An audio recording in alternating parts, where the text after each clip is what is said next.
ভাই বন্ধু বড় এক থালাতে খায়, আমরা কেন রক্ত দিই ওদের ইশারায়, গদির লোভে ওরা লড়ে, আমরা কেন মরি, বলতো ভাই আমরা কেন এমন জেদ ধরি, আমাদের পকেট খালি ওদের ঘরে নোটের পাহাড়, আমরা লড়াই করছি শুধু জুটবে বলে আহার, ওরা যখন হাত মেলায় ওই রাজপ্রাসাদের ঘরে, আমার পাড়ার ভাইটি তখন হাসপাতালের বেডে মরে, যাদের জন্য মারপিট করি তারা কি চেনে আমাদের, নাকি আমরা শুধু সংখ্যা ওদের ভোটের হিসাবে, উঁচু তলায় বসত যাদের টাকা তারাই পায়, গরিব মানুষ তিলে তিলে অভাবে শুকায়, ওরা হাসি টিভিতে বসে সাজায় কথার জাল্লার, আমাদের ঘরে শুধুই কান্নার আকাল, নেতা বদলাই দল বদলাই বদলাই আমরা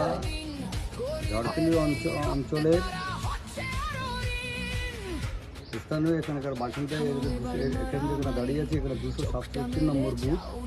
এই বুথে গতকাল বাপুর মিস্ত্রি আমাদের 267 নম্বর বুথের শক্তি কেন্দ্রের প্রমুখ। দীর্ঘদিন আমরা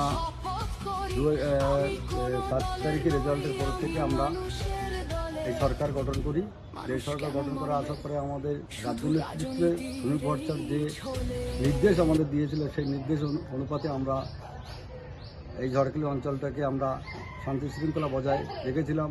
বিগত দিনে আপনারা জানেন যে তৃণমূল যে প্রশাসনে যে দুর্নীতি, যে হারমাত বাহিনীর দ্বারা আমাদেরকে নির্যাতিত করেছিল, আমরা সেটাকে ভুলে গিয়ে আমরা প্রতিবেশী সুলভ মানসিকতা নিয়ে আমরা প্রত্যেকের রাত্রি সমতুল্যভাবে তাদেরকে আমরা একসাথে নিয়ে চলছিলাম। যেহেতু আমরা 100% এখানে হিন্দু সনাতন ধর্মের মানুষ, কিন্তু আজকের আমরা একের পর এক দেখতে পাচ্ছি তৃণমূলের হারমাত বাহিনী এলাকায় বুক খুলে তারা ঘুরছে এবং বিভিন্নভাবে আমাদেরকে হুমকি দেওয়া হয়। আমরা নেতৃত্ব এখানে দাঁড়িয়ে আমরা সমস্ত অঞ্চলের আমাদের যারা বিজেপি নেতৃত্ব আছেন এবং যারা আমাদের দায়িত্ব আছে প্রত্যেকের সাথে নিয়ে আমরা গ্রাম প্রতিবেশীকে আমরা শান্তি শৃঙ্খলা বজায় রাখার জন্য, আমরা সুষ্ঠু পরিবেশ রাখার জন্য আমরা চুপচাপ ছিলাম।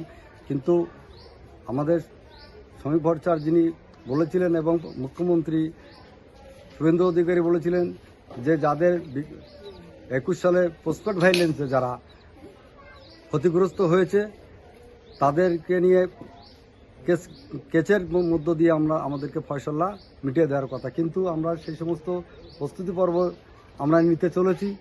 এই মতো অবস্থায় গতকাল আমাদের বাপন মিস্ত্রি তেমনই একটা মিটিংয়ে ছিল, মিটিং থেকে ফিরেছিল প্রায় রাত 1:30 নাগাদ, ফিরে বাড়িতে এসে ঘুমায় এবং আনুমানিক 3:05 নাগাদ তার বাড়িতে দাউ দাউ করে আগুন জ্বলে। তৃণমূলের দুষ্কৃতীরা এই অপকর্ম ঘটনাটা ঘটিয়েছে। তখন ওর গায়ে যখন আগুন তাপ লাগবে তখন সে উঠে দেখে চারিদিকে আগুন ফেলে ফোয়ারা চলছে। বাইরে এসে চিৎকার করাতে প্রতিবেশীরা আসে, তার মধ্যেই প্রায় আংশিকের বেশি ক্ষতিগ্রস্ত তারা গ্রাম প্রতিবেশীরা এসে বিভিন্ন জলের ব্যবস্থা করে কোনোরকমভাবে নিভায়, কিন্তু তার মধ্যে সমস্ত কিছু শেষ হয়ে যায়। আজকের আমরা যে বার্তা আমাদের রাজ্য নেতৃত্বের বার্তা শুনে আজকে আমরা এলাকায় শান্তি শৃঙ্খলা বজায় রেখে প্রত্যেকের তৃণমূল যারা করেছিলেন তাদের সাথে আমরা সহানুভূতি ভাব, ভ্রাতৃসুল্য ভাব নিয়ে আমরা যে চলছি, আজকে আমরা সেইভাবে থাকার দরুন আজকে আমাদের শক্তিকেন্দ্র প্রমুখের এত বড় একটা ক্ষতি হলো।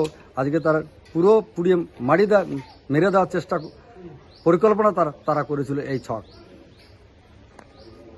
আজকে